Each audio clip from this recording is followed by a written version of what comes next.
പിശാചും പാമ്പും തമ്മിൽ, പാമ്പ് വരുന്നത് പിശാച് വരുന്നത് തമ്മിൽ അങ്ങനെ കണക്ട് ചെയ്യുന്നുണ്ടല്ലോ. ബാൽദേവനെ പ്രസാദിപ്പിക്കാനുള്ള വഴി ലൈംഗികതയാണ്, സെക്സാണ്. നിങ്ങൾ ആരാധിക്കുന്നത് പിശാചിനെ തന്നെയാണ്, ദൈവത്തെ അല്ല. അതിനുശേഷം ഒരിടയ്ക്ക് ശേഷം പിന്നീട് ചർച്ചയാവുന്ന ഇലുമിനാറ്റി. ലൂസിഫർ എന്ന് പറഞ്ഞ വാക്കിൻ്റെ അർത്ഥം light bearer, bearer of light ആണ്. ഈ ഇലുമിനാറ്റി എന്ന് പറയുന്നത് ഇപ്പോഴും നിലവിലുണ്ടോ? പല രാഷ്ട്ര നേതാക്കളും നമ്മൾ ശ്രദ്ധിച്ചിട്ടുണ്ടാകും, അവർ ചില ഉപയോഗിക്കുന്ന ചില സിഗ്നൽസ്, ചില ജസ്റ്റേഴ്സ്, ഇതെല്ലാം രഹസ്യ സ്വഭാവമുള്ളതാണ്. കുറേ നല്ല മനുഷ്യർ ഈ ഭൂമിയിലുള്ളത് കൊണ്ടാണ് പലരും നശിക്കാത്തത്. ഈ സാത്താൻ ആരാധകർ അതായിട്ടാണോ, സഭയ്ക്കെതിരായിട്ടാണോ നിൽക്കുന്നത്? ഈ നേരത്തെ അച്ഛൻ പിശാചിൻ്റെ പാമ്പിൻ്റെ കുറിച്ച് പറഞ്ഞുകൊണ്ടാണ് ഈ പിശാചും പാമ്പും തമ്മിൽ, പാമ്പ് വരുന്നത് പിശാച് വരുന്നത് തമ്മിൽ അങ്ങനെ കണക്ട് ചെയ്യുന്നുണ്ടല്ലോ. എന്താണ് അതിൻ്റെ പിന്നിലുള്ള? ഉദാഹരണത്തിന് ആദ്യ പാപം, ആദത്തെയും ഹവ്വയെയും വഴിതെറ്റിക്കുന്നത് ഒരു സർപ്പമാണ്, അല്ല പാമ്പാണ്. അപ്പോൾ അതിനൊരു പൗരാണിക ചരിത്രമുണ്ട്. അതായത് മെസപ്പൊട്ടോമിയൻ സംസ്കാരം എന്ന് പറയുന്നത് യൂഫ്രട്ടീസ് ടൈഗ്രീസ് നദീതട സംസ്കാരമാണ്, ഏറ്റവും പൗരാണിക സംസ്കാരങ്ങളിലൊന്നാണ്. ഈ മെസപ്പൊട്ടോമിയൻ സംസ്കാരത്തിലെ ഏറ്റവും വലിയ ഒരു പൂജ, ആരാധന എന്ന് പറയുന്നത് ബാൽദേവനായിരുന്നു. ബാൽദേവനും അഷാറ ദേവിയും, അഷാറ അല്ലെങ്കിൽ അഷേറ ദേവിയുമാണ്. അപ്പോൾ ബാൽദേവനെക്കുറിച്ച് പറയുന്നത് ബാൽദേവൻ ഫലഭൂയിഷ്ഠതയുടെ ദേവൻ, ഗോഡ് ഓഫ് ഫെർട്ടിലിറ്റി എന്നാണ്. നമുക്കറിയാലോ, പണ്ട് കാലത്തെ എല്ലാ മനുഷ്യരും കൃഷിയായിരുന്നല്ലോ ഏറ്റവും വലിയ നമ്മുടെ പൂർവ്വപിതാക്കന്മാരുടെ ആശ്രയം മുഴുവനും. അപ്പോൾ എല്ലാവരും കൃഷിക്കാരാണ്. അപ്പോൾ അവർക്ക് നല്ല മഴ വേണം, അതിനടുത്ത് കാലാവസ്ഥകൾ വേണം, വെള്ളം വേണം. അപ്പോൾ ഈ ബാൽദേവനാണ് മഴ പെയ്യിക്കുന്നത് എന്നാണ് വിശ്വാസം. അപ്പോൾ അതിനെ പറയുന്നത് ബാൽദേവൻ ആകാശത്തിൽ ജീവിക്കുന്നു, അഷേറാദേവി ഭൂമിയിൽ ജീവിക്കുന്നു. ബാൽദേവൻ്റെ ഭാര്യയാണ് അഷേറ, ആകാശത്തിൻ്റെ ഭാര്യയാണ് ഭൂമി. ബാൽദേവനും അഷേറാദേവിയും തമ്മിലുള്ള ലൈംഗിക ബന്ധം, അവരുടെ സെക്ഷൽ റിലേഷനിലാണ്, അതിൻ്റെ റിസൾട്ടാണ് മഴ.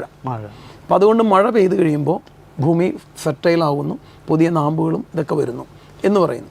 അപ്പോൾ അതുകൊണ്ട് മഴ പെയ്യണമെങ്കിൽ ബാൽദേവനെ പ്രസാദിപ്പിക്കണം, ബാൽദേവൻ അഷേറാദേവിയിൽ പ്രസാദിക്കണം. ബാൽദേവനെ പ്രസാദിപ്പിക്കാനുള്ള വഴി ലൈംഗികതയാണ്, സെക്സാണ്. അപ്പോൾ ഈ പൈശാചിക ശക്തിയുമായിട്ട് എപ്പോഴും സെക്സ് ഭയങ്കരമേറെ ബന്ധപ്പെട്ട് കിടപ്പുണ്ടെന്ന് പറയുന്നത് സെക്സ് പൈശാചികമായതുകൊണ്ടല്ല, മറിച്ച് പൈശാചിക ശക്തി ഏറ്റവും കൂടുതൽ മനുഷ്യന് വഴിതെറ്റിക്കുന്നതിൻ്റെ ഒരു മേഖല സെക്ഷൽ ആസക്തിയാണ്, ലൈംഗിക ആസക്തി, അതിലുള്ള വീഴ്ചകളുമാണ്. അപ്പം ഇവിടെ അങ്ങനെയാണ് ഈ ടെമ്പിൾ പ്രോസ്റ്റിറ്റ്യൂഷൻ വന്നത്. എന്ന് പറഞ്ഞാൽ ബാൽദേവനെ പ്രസാദിപ്പിക്കാൻ വേണ്ടി ബാൽദേവൻ്റെ ക്ഷേത്രത്തിനടുത്ത് ഒരു ദേവദാസി സമ്പ്രദായം തുടങ്ങി. അങ്ങനെ ബാൽദേവനെ പൂജിക്കാൻ വരുന്ന പുരുഷന്മാർ ദേവദാസികളുമായിട്ട് ലൈംഗിക ബന്ധത്തിൽ ഏർപ്പെടുകയും അതിലൂടെ ബാൽദേവൻ പ്രസാദിപ്പിക്കപ്പെടുകയും ചെയ്യുന്നു. ഇതാണ് വിശ്വാസം. ഇനി ഈ ബാൽദേവൻ്റെ രൂപം സർപ്പത്തിൻ്റെ രൂപമാണ്. അപ്പോൾ സർപ്പത്തെ ആരാധിക്കുന്നതിലൂടെ ബാൽദേവനെയാണ് ആരാധിക്കുന്നത് എന്നാണ്. അപ്പോൾ കാനാൻ ദേശത്ത്, ഇപ്പോൾ ഈജിപ്തിൻ്റെ അടിമത്തത്തിൽ നിന്ന് ഇസ്രായേൽ ജനം 430 വർഷങ്ങൾക്ക് ശേഷമാണ് മോശയുടെ നേതൃത്വത്തിൽ വരുന്നു. 40 വർഷം മരുഭൂമിയിൽ അവർ ദൈവജനമായിട്ട് മാറുന്നു, ഉടമ്പടി ജനമായിട്ട് മാറുന്നു. അതിനുശേഷം കാനാൻ ദേശത്തേക്ക് പ്രവേശിക്കുന്നു. കാനാൻ ദേശം ഫലഭൂയിഷ്ഠമായ ദേശമാണ്, അവിടെ ബാൽദേവ പൂജയാണ്. അപ്പം അതുകൊണ്ട് ഈ ദൈവവുമായിട്ട് ഉടമ്പടി ചെയ്ത ഈ ജനം കാനാൻ ദേശത്ത് ചെല്ലുമ്പോൾ ഈ ബാൽദേവൻ്റെ പൂജയുമായിട്ട് പെട്ടെന്ന് ആകൃഷ്ടരാകും. ഈ ഒരു സാഹചര്യത്തിലാണ് ഉൽപ്പത്തി പുസ്തകത്തിൽ സർപ്പത്തിൻ്റെ രൂപത്തിൽ പിശാച് വരുന്നു എന്നുള്ള ചിത്രം കൂടുതൽ തെളിഞ്ഞു വരുന്നത്. അപ്പോൾ ഇവർ അതിലൂടെ ദൈവവചനം ഇവരെ ബോധ്യപ്പെടുത്തുന്നത് നിങ്ങൾ ആരാധിക്കുന്നത് പിശാചിനെ തന്നെയാണ്, ദൈവത്തെ അല്ല. ദൈവത്തിന് പകരം എന്ത് വെച്ചാലും എന്ത് ശക്തിയെ ആശ്രയിച്ചാലും അത് പൈശാചികമാണ്. അപ്പം അങ്ങനെയാണ് ഇതായിട്ട് തമ്മിലുള്ള കണക്ഷൻ വരുന്നത്. ഈ നമ്മളിപ്പോൾ ലൂസിഫർ സിനിമയായിട്ട് ബന്ധപ്പെട്ടാണ് ഈ സാത്താൻ സേവന ഇതേക്കുറിച്ച് കൂടുതൽ ഒരു ഇതിലേക്ക് വരുന്നത്. അന്ന് അതിനുശേഷം ഒരിടയ്ക്ക് ശേഷം പിന്നീട് ചർച്ചയാവുന്ന ഇലുമിനാറ്റി എന്ന് പറയുന്ന ഒരു ടീമിനെ കുറിച്ച്, അങ്ങനെ ഒരു ഗ്രൂപ്പിനെ കുറിച്ച് നമ്മൾ ചർച്ച ചെയ്യാവുന്നത് ഈ ലൂസിഫർ സിനിമയെ കുറിച്ചാണ്. യഥാർത്ഥത്തിൽ അവരെന്താണ് സംഭവം? ഇപ്പം നമുക്ക് അങ്ങനെയുള്ള കുറേ ഗ്രൂപ്പുകളുണ്ട്. ഇപ്പോൾ ഫ്രീ മെയ്സൺസ് ഒരു ഗ്രൂപ്പാണ്, ഇല്ലുമിനാത്തി മറ്റൊരു ഗ്രൂപ്പാണ്. അങ്ങനെ ഈ ബ്ലാക്ക് മാസ് പോലെ തന്നെ ധാരാളം ഗ്രൂപ്പുകൾ ഇത്തരത്തിലുണ്ട്. ഇപ്പം നമ്മുടെ നാട്ടിൽ സ്പിരിറ്റ് ഇൻ ജീസസ് എന്ന് പറഞ്ഞൊരു ഗ്രൂപ്പുണ്ട്. വാസ്തവത്തിൽ അത് കാത്തലിക് അല്ല എന്ന് മാത്രമല്ല, അതിൽ ചേർന്നവർക്കും ഒക്കെ ധാരാളം പ്രശ്നങ്ങൾ സംഭവിച്ചു.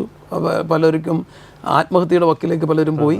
ഹാലോവിൻ സെലിബ്രേഷൻസ്, ഹാലോവിൻ നമ്മുടെ ഈ അടുത്ത കാലത്ത് നമ്മുടെ നാട്ടിൽ ഏറ്റവും പോപ്പുലറായിട്ടുള്ള, ഇതെല്ലാം ഒരു രീതിയിൽ ഇതിൻ്റെയൊക്കെ തുടക്കം ചിലപ്പോൾ നല്ലതിനായിരിക്കാം, അറിയില്ല നമുക്ക്. ഇപ്പോൾ ഉദാഹരണത്തിന് ഫ്രീ മെയ്സൺ എന്ന് പറയുന്നത് മിഡിൽ ഏജ് കാലഘട്ടത്തിൽ തുടങ്ങിയ ഒരു സാധനമാണ്.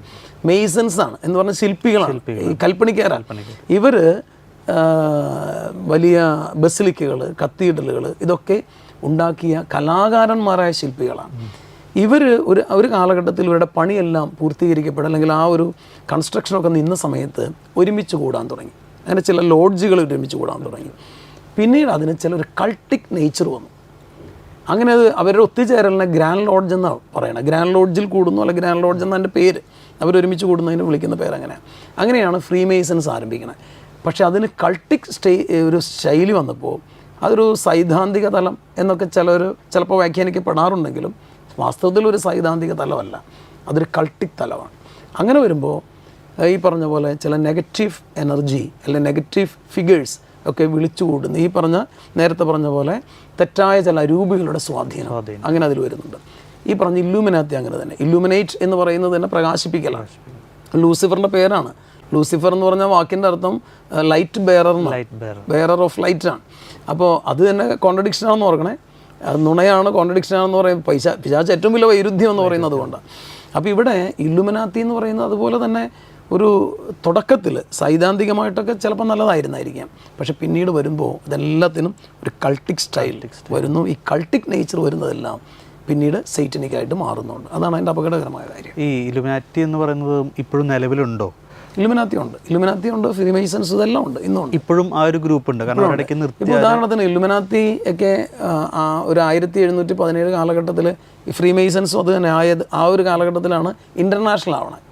ഇംഗ്ലണ്ടിലാണ് ഫ്രീമേസൺസ് ഇൻ്റർനാഷണൽ ആയിട്ട് ആദ്യം ആരംഭിക്കുന്നത്, ഇംഗ്ലണ്ടിൽ വെച്ചാൽ.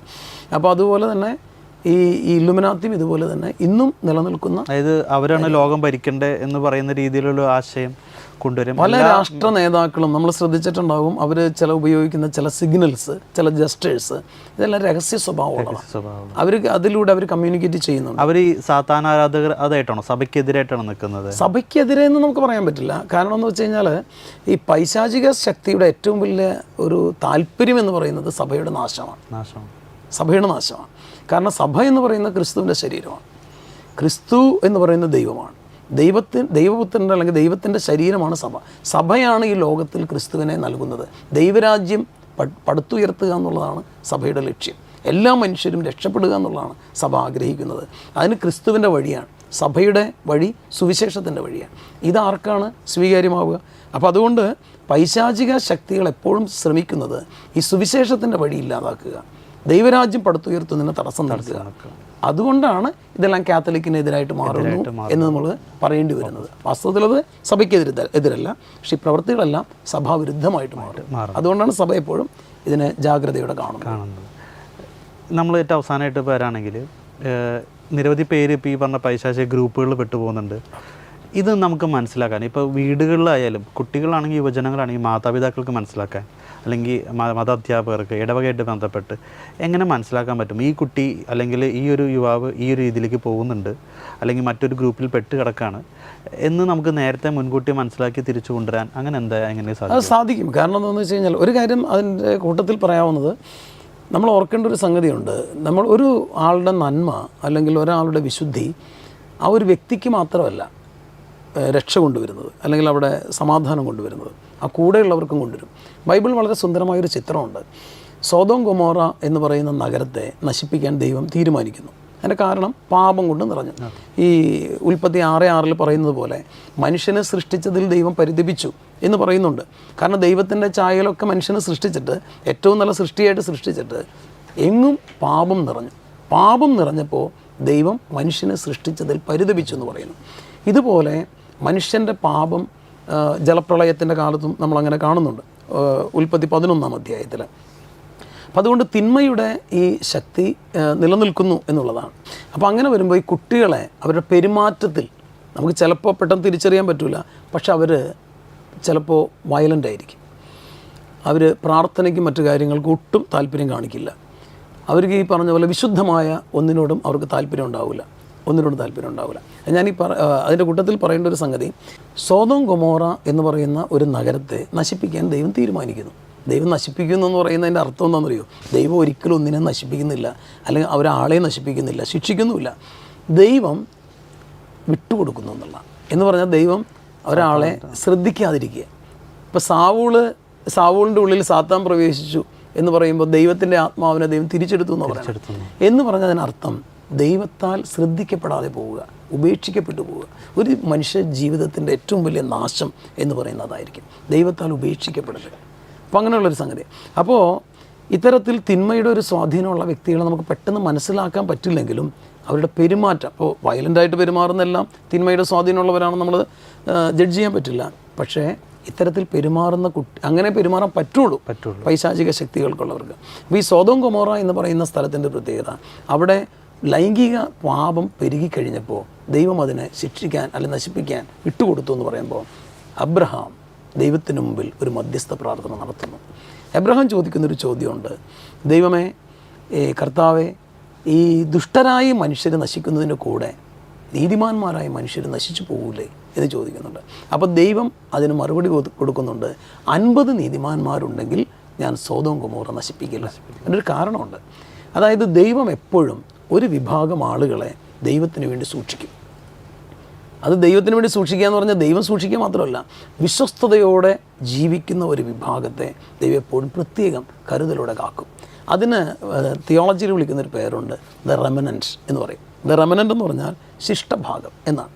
അപ്പോൾ നോഹയുടെ ജലപ്രളയ കാലത്ത് നോഹയും കുടുംബവും അതാണ് ശിഷ്ടഭാഗമാണ്, ദ റെമനൻറ്റ്.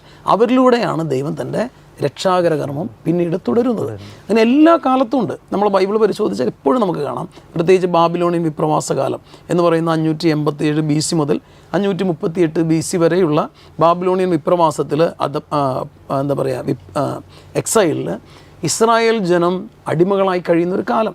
അന്നും ഈ പറഞ്ഞ ദ റെമനൻറ്റ്, ശിഷ്ടഭാഗം എന്ന് പറയുന്നൊരു വിഭാഗത്തെ ദൈവം സൂക്ഷിക്കുന്നുണ്ട്. ഇവരിലൂടെയാണ് ദൈവം ഇന്നും തുടർന്ന് പോരുക, തൻ്റെ രക്ഷാകരകർമ്മം തുടർന്ന് പോവുക. ഇതുപോലെ എപ്പോഴും നീതിമാന്മാരായ മനുഷ്യരുടെ നിലനിൽപ്പ് ദൈവം ആഗ്രഹിക്കുന്നുണ്ട്. ഈ സോദോം ഗൊമോറയിൽ 50 നീതിമാന്മാരുണ്ടെങ്കിൽ അതിനെ നശിപ്പിക്കില്ല എന്ന് ദൈവം പറയുന്നതിൻ്റെ അർത്ഥം, ഒരു നീതിമാൻ ഉള്ള ഒരു കുടുംബം ആ നീതിമാൻ്റെ പേരിൽ നശിക്കില്ല. കുറേ നല്ല മനുഷ്യർ ഈ ഭൂമിയിലുള്ളത് കൊണ്ടാണ് പലരും നശിക്കാത്തത്. അപ്പോൾ ഒരു കുടുംബത്തിൽ ഒരു നല്ല മനുഷ്യനുണ്ടെങ്കിൽ ആ കുടുംബം നശിക്കില്ല. അപ്പോൾ അബ്രഹാം ചോദിക്കുന്നുണ്ട്, കർത്താവ് 45 ഉണ്ടെങ്കിലോ? അപ്പോൾ പറയുന്നത് നശിപ്പിക്കില്ല. 40 ഉണ്ടെങ്കിലോ? നശിപ്പിക്കില്ല. ദ റെമനൻറ്റ്, ആ ഒരു ശിഷ്ടഭാഗത്തിൻ്റെ ഭാഗമാകാനായിട്ട് ശ്രദ്ധിക്കണം, അല്ലെങ്കിൽ ശ്രമിക്കണം എന്നുള്ളതാണ് ദൈവം ആഗ്രഹിക്കണം എല്ലാവരും. അപ്പോൾ ആരുമില്ല അവിടെ ഈ ശിഷ്ടഭാഗത്തിൽപ്പെട്ട ദ റെമനൻറ്റിൽപ്പെട്ട ഒരാൾ പോലും നീതിമാനായിട്ടില്ല എന്നതുകൊണ്ടാണ് സോദോം ഗൊമോറ നശിക്കേണ്ടി വന്നത് എന്ന് പറഞ്ഞതുപോലെ നമ്മുടെയൊക്കെ കുടുംബങ്ങളിൽ നല്ല മനുഷ്യരുണ്ടെങ്കിൽ കുടുംബം നശിക്കില്ല എന്ന് പറഞ്ഞതുപോലെ തന്നെ സൈറ്റനിക്കായിട്ടുള്ള സ്വാധീനമുള്ള, അതിനോട് തുറവിയുള്ള, അതിനോട് താല്പര്യമുള്ള ഒരാൾ നമ്മുടെ വീട്ടിലുണ്ടെങ്കിൽ അത് കുടുംബത്തിനും നാശമായിട്ട് മാറും, സമൂഹത്തിനും നാശമായിട്ട് മാറും. അതാണ് എൻ്റെ ഒരു പ്രശ്നം. അപ്പോൾ ഇത്തരത്തിലുള്ള കുട്ടികളെ നമുക്ക് അവരുടെ പ്രവൃത്തിയിൽ നിന്ന് തിരിച്ചറിയാൻ സാധിക്കണം, അത് തിരിച്ചറിയാൻ ശ്രമിക്കണം, അവരെ അതിൽ നിന്ന് പിന്തിരിപ്പിക്കുകയും വേണം. അത് നമ്മുടെ വൈദികർ വഴി തന്നെയാണല്ലോ. ഇപ്പം അങ്ങനെ ഒരു കുട്ടി, ഇപ്പം നമ്മുടെ ഇങ്ങനെ ഒരു ഇത് മോശമായ അല്ലെങ്കിൽ ഒരു പൈശാചിക ബാധ്യത തോന്നിക്കഴിഞ്ഞാൽ മാതാപിതാക്കൾ അവരെ ചെയ്യേണ്ടത് നമ്മുടെ വൈദികരുടെ അടുത്തേക്ക് എത്തിക്കുക എന്നതല്ലേ? തീർച്ചയായിട്ടും. അതിന് ഡെലിവറൻസ് അധികാരമുള്ളത് വൈദികർക്കാണ്. വൈദികർക്ക് അധികാരം കൊടുത്തിരിക്കുന്നു, അവർ തിരുപ്പട്ടത്തിലൂടെ അത് ലഭിച്ചിരിക്കുന്നു. വൈദികർ ആ ഡെലിവറൻസ് വരം ഉപയോഗിക്കണം.